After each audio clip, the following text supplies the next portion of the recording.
Hello बच्चों, मेरा नाम कविता व्यास है और मैं पिछले 12 सालों से हिंदी विषय पढ़ा रही हूँ। मैं आज आप सभी के लिए YouTube पर महाराष्ट्र बोर्ड हिंदी विषय कक्षा 9 के पाठ वर्णन लेकर आई हूँ। यदि आप में से किसी को भी किसी और बोर्ड के पाठ वर्णन चाहिए और मेरा एक्सप्लेनेशन अच्छा लगे तो आप ज़रूर मुझे कमेंट सेक्शन में बताएं, मैं उसे पूरा करने की कोशिश करूँगी। धन्यवाद।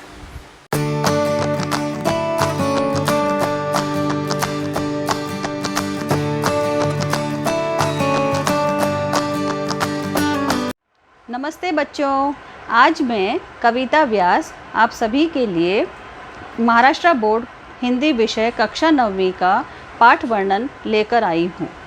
उम्मीद करूँगी आपको यह पसंद आएगा। चलो शुरू करते हैं। चांदनी रात। कवि का नाम है मैथिली शरण गुप्त।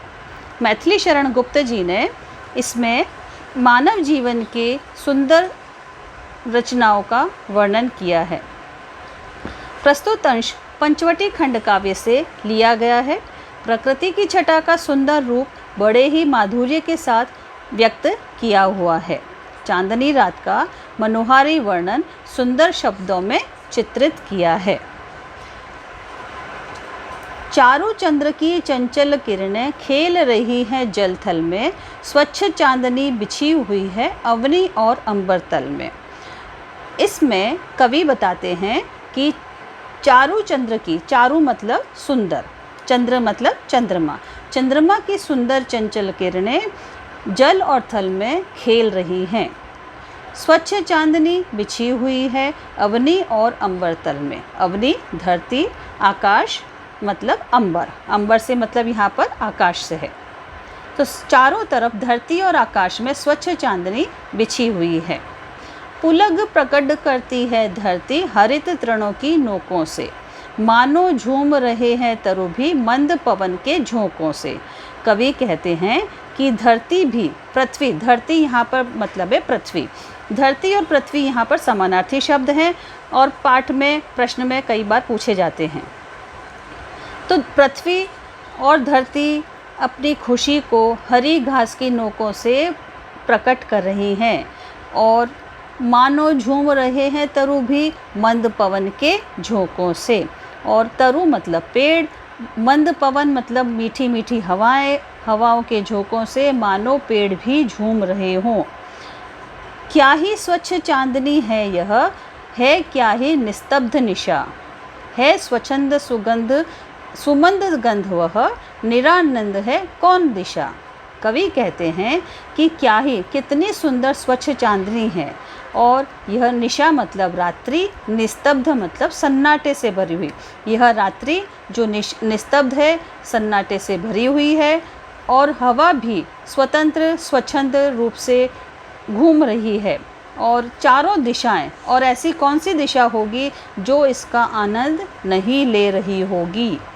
बंद नहीं अब भी चलते हैं नियति नटी के कार्यकलाप, पर कितने एकांत भाव से, कितने शांत और चुपचाप।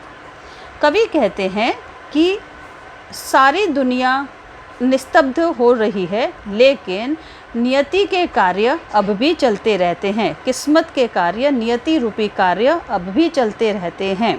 एकांत भाव से, शांत और चुपचाप से, जिस तरह से रात्रि में सभी लोग शांत हो जाते हैं, चुपचाप से रहते हैं, आराम करते हैं, लेकिन किस्मत रात्रि के समय आराम नहीं करती। किस्मत रात में ही भी कार्य कराप करती रहती है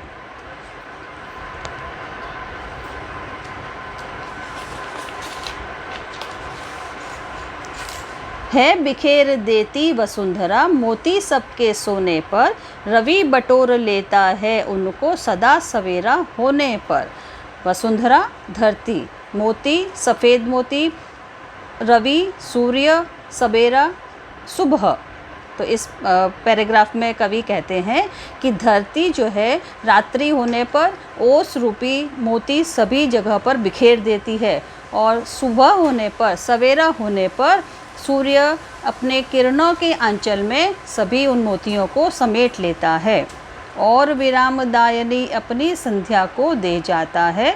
शून्य श्याम तनु जिससे उसका नया रूप छलकाता है। सूर्योदय होने पर जिस प्रकार सूर्य सारे मोतियों को अपने आंचल में समेट लेता है और संध्या काल में वह एक आरामदायी संध्या दे जाता है। सूर्यास्त होने पर, संध्या होने पर हमें आराम करने का संदेश दे जाता है। शून्य श्याम तनु, जिससे उसका नया रूप छलकाता है और हमें संध्या के बाद सूर्य आकाश का एक नया स्वरूप, नया शरीर देखने को मिलता है। पंचवटी की छाया में है सुंदर पर्ण कुटीर बना, उसके सन्मुख स्वच्छ शिला पर धीर वीर निर्भीक मना। कवि कहते हैं कि पंचवटी जो एक पेड़ का नाम है की छाया में सुंदर पत्तों से बनी हुई कुटिया है, उसके सामने, सम्मुख मतलब सामने, स्वच्छ शिला पर एक धीर मतलब धैर्यवान, वीर निर्भीक मन वाला, वीर ब्रेव, निर्भीक मतलब बिना डर वाला, जिसके मन में कोई डर नहीं है, ऐसा व्यक्ति स्वच्छ शिला पर बैठा हुआ है।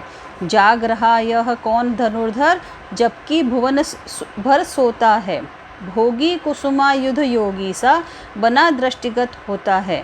कवि कहते हैं कि जब सारी दुनिया सो रही है, सारा संसार सो रहा है, तो यह कौन धनुर्धर, धनुर्धर का मतलब धनुषधारी, धनुषधारी मतलब तीरंदाज, वह जाग रहा है। भोगी कुसुमायुध योगी सा, ऐसा मानो प्रतीत होता है कि कामदेव भी योगी बनकर यहाँ पर प्रकट हो रहे हैं।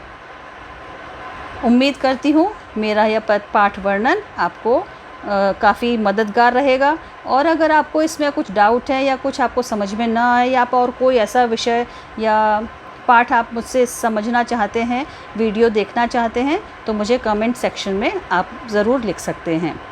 मैं आपको उसका रिप्लाई ज़रूर करूँगी। धन्यवाद।